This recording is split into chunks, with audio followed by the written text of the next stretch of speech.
இன்றைக்கி வந்து இந்த வெண்ணிலா டிப் சேனல் சூப்பரான பன்னீர் வந்து எப்படி ரெடி பண்ணுறதுன்னு சொல்லிட்டு தான் பார்க்க போகிறோம். இந்த பன்னீர் வச்சு நீங்கள் நிறைய ரெசிபிஸ், அதாவது பன்னீர் பட்டர் மசாலா, கிரேவி, இந்த மாதிரி சப்பாத்தி, தோசை, ரைஸ்க்கு வந்து சைட் டிஷ் வந்து ரெடி பண்ணலாம்.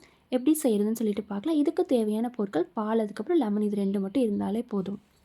இப்போ பன்னீர் வந்து ரெடி பண்ணுறதுக்கு 1 லிட்டர் அளவுக்கு நான் பால் வந்து எடுத்துக்கிறேன். முடிஞ்ச அளவுக்கு பசும்பால் வந்து எடுத்துக்கோங்க. இந்த மாதிரி பால் வந்து 1 லிட்டர் அளவுக்கு எடுத்துகிட்டு ஒரு பாத்திரத்தில் வந்து ஊற்றி லைட்டாக வந்து பால் வந்து காய்ச்சி நம்ம எடுத்துக்கலாம். இப்போ பால் வந்து ஓரளவுக்கு நல்லா காய்ச்சிட்டு நமக்கு ஒரு 5 நிமிஷத்துக்கு பால் பொங்கி வர டைமில் நல்லா கொதிக்க வச்சுக்கோங்க. இப்போ கொதி வர டைமில் நம்ம கொஞ்சம் கொஞ்சமாக வந்து இதில் லெமன் ஜூஸ் வந்து சேர்த்துக்கலாம். இப்போது 1 லிட்டர் அளவுக்கு பால் நல்லா வந்து காய்ச்சிட்டு இப்போ வந்து ஒரு 5 நிமிஷத்துக்கு நல்லா மிக்ஸ் பண்ணி விட்டுட்டே இருங்க. இப்போ நல்லா மிக்ஸ் பண்ணி விட்டுட்டு இதில் வந்து 1 டீஸ்பூன் அளவுக்கு வந்து லெமன் ஜூஸ் வந்து நம்ம சேர்த்துக்கலாம். லெமன் ஜூஸ் வந்து சேர்த்துட்டு நல்லா மிக்ஸ் பண்ணி விட்டுக்கோங்க. இப்போ மிக்ஸ் பண்ணும்போது கொஞ்சம் நேரம் கொதிக்க விட்டீங்க அப்படின்னா உங்களுக்கு திரி திரியாக பிரிஞ்சு வரும். அந்த மாதிரி வரல அப்படின்னா நீங்கள் இன்னொரு 1 டீஸ்பூன் அளவுக்கு வந்து லெமன் ஜூஸ் வந்து சேர்த்துக்கோங்க. லெமன் ஜூஸ் வந்து நீங்கள் கொஞ்சம் கொஞ்சமாக சேர்த்துக்கிட்டாலே போதும். சேர்த்துட்டு நீங்கள் மிக்ஸ் பண்ணி விட்டுட்டே இருந்தீங்க அப்படின்னா உங்களுக்கு பால் கொஞ்சம் கொஞ்சமாக வந்து பிரிஞ்சு வருது தனியாக தெரியும். இப்போது நல்லா மிக்ஸ் பண்ணி விட்டுக்கிறேன். இப்போ வந்து நல்லா மிக்ஸ் பண்ணி விட்டுட்டே இருந்தீங்க அப்படின்னா பால் வந்து கொதிச்சு வர டைமில் கொஞ்சம் திரி திரியாக வந்து பிரிஞ்சு வரும். இப்போ பார்த்தா உங்களுக்கு லைட்டாக வந்து டிஃப்ரென்ஸ் வந்து தெரியும். இன்னுமே நல்லா கொதிக்க வச்சுட்டே இருக்கணும். இப்போ வந்து கொஞ்சமாக வந்து லெமன் ஜூஸ் வந்து நான் இதில் சேர்த்துக்கிறேன். இப்போ சேர்த்துட்டு நல்லா மிக்ஸ் பண்ணி விடுறேன். இப்போ பார்த்தீங்க அப்படின்னா முதல்ல பால் மாதிரி இருந்தது. இப்போ கொஞ்சம் வந்து நல்லா திரி திரியாக வந்து பிரிஞ்சு வருது தனியாக தெரியும். இப்போ இன்னும் கொஞ்சம் நேரம் கொதிக்க வச்சிங்க அப்படின்னா இந்த மாதிரி ஸ்டேஜுக்கு வந்துடும். இப்போ வந்து ஓரளவுக்கு வந்து ரெடி ஆயிடுச்சு. இப்போ நல்லா கொதிக்க வச்சுட்டு ஒரு 2 நிமிஷம் நல்லா கொதிக்க வச்சுட்டு இப்போ ஃப்ளேம் வந்து ஆஃப் பண்ணிக்கலாம்.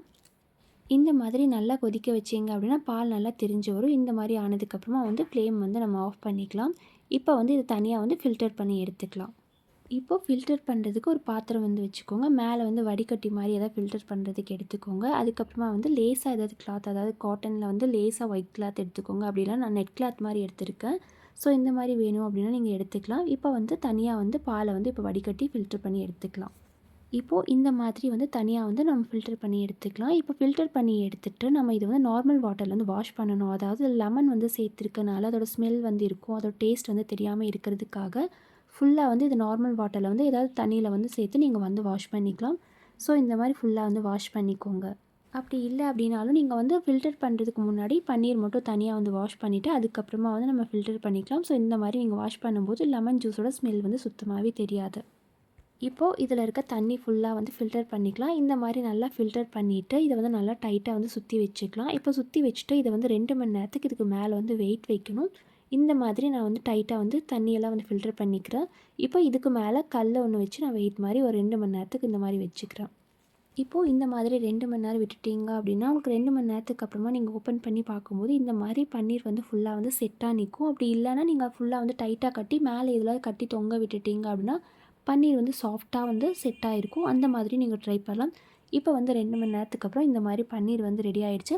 இப்போ இந்த மாதிரி சின்ன சின்ன பீஸாக வந்து நீங்கள் கட் பண்ணி வச்சுக்கலாம். இப்போ இந்த பன்னீர் வந்து 1 லிட்டர் அளவு பாலில் வந்து நான் ரெடி பண்ணியிருக்கேன். நீங்கள் தேவைப்பட்ட 2 லிட்டர் 3 லிட்டர் இந்த மாதிரி நீங்கள் காய்ச்சி ரெடி பண்ணிக்கலாம். இந்த மாதிரி உங்களுக்கு சாஃப்டான பன்னீர் வந்து நீங்கள் வீட்லேயே வந்து ரெடி பண்ணிவிட்டு பன்னீர் பட்டர் மசாலா, கிரேவி இந்த மாதிரி ட்ரை பண்ணி பாருங்கள். சப்பாத்தி, தோசைக்கு சூப்பராக வந்திருக்கும். அண்ட் ஹெல்த்தியான ஃபுட்டும் கூட. ஸோ கண்டிப்பாக இதே மாதிரி பன்னீர் நீங்களும் வீட்டில் ட்ரை பண்ணி பாருங்கள். மறக்காமல் இந்த வெண்ணிலா டிப் சேனல் சப்ஸ்கிரைப் பண்ணிக்கோங்க.